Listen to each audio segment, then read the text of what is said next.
যারা সন্তান নাই, অনেক পুরুষ মহিলা বিবাহ করেছেন, 14 বছর 15 বছর 20 বছর হয়েছে, বিবাহ করেছেন, সন্তানাদি হয় না, চিকিৎসা করতে করতে সন্তানাদি হয় না।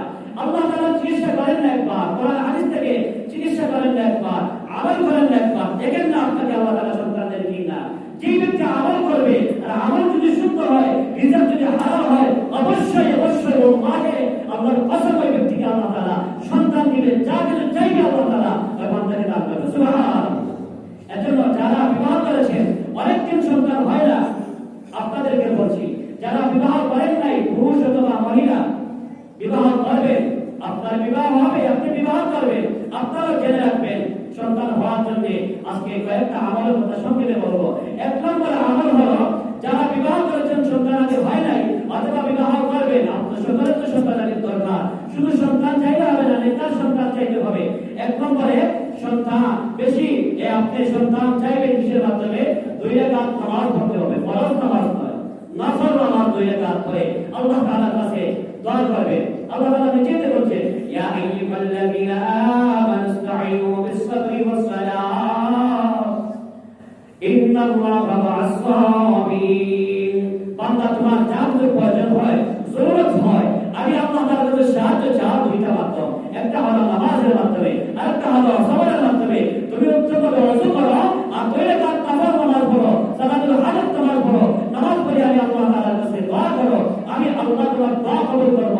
তোমার যদি সন্তান না থাকে, সন্তানের জন্য যদি চাও, আমি আল্লাহ তোমাকে সন্তান দান করব। সুবহানাল্লাহ। তাহলে সন্তান পাওয়ার জন্য 1 নম্বর কোরআনে আমল করো, আপনি 2 রাকাত নামাজ পড়ে আল্লাহ তাআলার কাছে দোয়া করবেন। সুবহানাল্লাহ, এটা আল্লাহর ওয়াদা। 2 নম্বর হচ্ছে আপনি বেশি বেশি করে ইস্তেগফার করবেন, আল্লাহ তাআলা আপনাকে সন্তান দিয়ে দিবেন, এটা আল্লাহ তাআলার ওয়াদা। 29 নম্বর পারা। 3 নম্বর হচ্ছে আপনি সন্তান পাচ্ছেন না, আপনি কমপক্ষে 3টা রোজা লাগাতার রাখবেন, 3টা রোজা লাগাতার রাখবেন, অথবা 5টা অথবা 7টা, কমপক্ষে 3টা রোজা লাগাতার, 5টা অথবা 7টা রোজা লাগাতার রাখবেন। মহিলা রাখবেন, ছেলেকে রাখবেন, মহিলারা পুরুষ, স্বামী স্ত্রী রাখবেন, যদি সম্ভব হয় স্বামীও রাখবেন। কমপক্ষে 3টা রোজা লাগাতার রাখবেন, অথবা 5টা 7টা রোজা রাখবেন। এই রোজা দিনের মধ্যে রোজা রাখবেন, আর রাতের মধ্যে স্বামী স্ত্রী একসাথে, এখন যদি স্বামী থাকে বিদেশ প্রবাসে আর স্ত্রী থাকে যদি দেশের মধ্যে বাড়িতে, আর যদি স্ত্রী শুধু রোজা রাখে আর দোয়া করে, সন্তান হবে? হবে না। এজন্য স্বামী স্ত্রী একসাথে থাকতে হবে, মিলামেশা করতে হবে। আর যদি এই রোজা রাখিয়া আল্লাহ তাআলার কাছে দোয়া করো, সাহায্য চাও, অবশ্যই আল্লাহ তাআলা আপনাকে সন্তান দান করবে। সুবহানাল্লাহ। 3 নম্বর আমল। 4 নম্বর আমল হলো কোরআনের 4টা দোয়া আছে, বিশেষ দোয়া। এই 4টা দোয়া যে ব্যক্তি পাঠ করবে, আল্লাহ তাআলা অবশ্যই অবশ্যই ওই ব্যক্তির সন্তান দান করবে, শুধু সন্তান না, নেককার সন্তান দান করবে। সুবহানাল্লাহ। 1 নম্বর হলো রব্বানা হাব লানা মিন আজওয়াজিনা ওয়া যুররিয়্যাতিনা কুররাতা আয়ুনিন ওয়াজআলনা লিল মুত্তাকিনা ইমামা।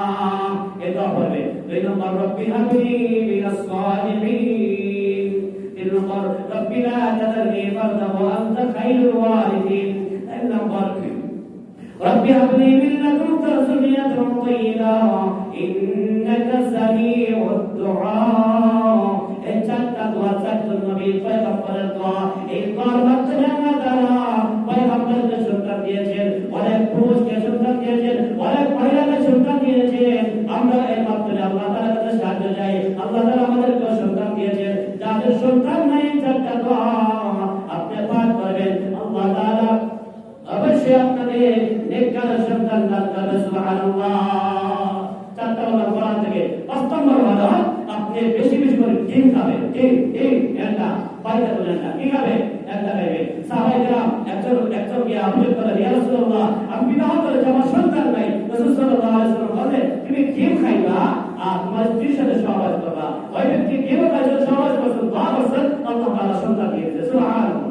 তাই 5 নম্বর হাদিস থেকে ডিম খাওয়া। 6 নম্বর হলো বেশি বেশি করে লা হাওলা ওয়ালা কুওয়াতা ইল্লা বিল্লাহ। সবাই বলি লা হাওলা ওয়ালা কুওয়াতা ইল্লা বিল্লাহ, লা হাওলা ওয়ালা কুওয়াতা ইল্লা বিল্লাহ। বেশি বেশি করে পাঠ করবা। আল্লাহ তাআলা তুমি যদি বেমার থাকো, তুমি বেমার শিফা করে দিবে। তুমি যদি তোমার সন্তান না থাকলে আল্লাহ তাআলা তোমাকে সন্তান দান করবে। সুবহানাল্লাহ। যে উদ্দেশ্য নিয়ে পড়বা, দোয়া করবা, আল্লাহ তাআলা আপনার জরুরত উদ্দেশ্য পূর্ণ করে দিবে। সুবহানাল্লাহ। এজন্য যেগুলো আমার 7টা আমল কোরআন এবং হাদিস থেকে বলা। 1 নম্বরে 2 রাকাত নামাজ পড়বেন, নামাজ পড়ে আল্লাহ তাআলার কাছে দোয়া করবেন। করবেন। 3 নম্বরে 3টা 5টা অথবা 7টা রোজা লাগাতার রাখবেন। 4 নম্বরে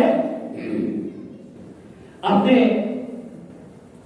4টা দোয়া কোরআন থেকে এই 4টা দোয়া বেশি বেশি করে পাঠ করবেন। 5 নম্বরে জিম খাবেন। 6 নম্বরে আপনি লা হাওলা ওয়ালা কুওয়াতা ইল্লা বিল্লাহ বেশি বেশি করে পাঠ করবেন। আল্লাহ তাআলা আমাদের সবাইকে তৌফিক দান করুন, কবুল করুন। আমাদের যারা বিবাহিত করেছেন পুরুষ মহিলা ভাইরা, আল্লাহ তাআলা বিবাহিত সকল পুরুষদেরকে নেক কাজ সন্তানকে দান করুন। সবাই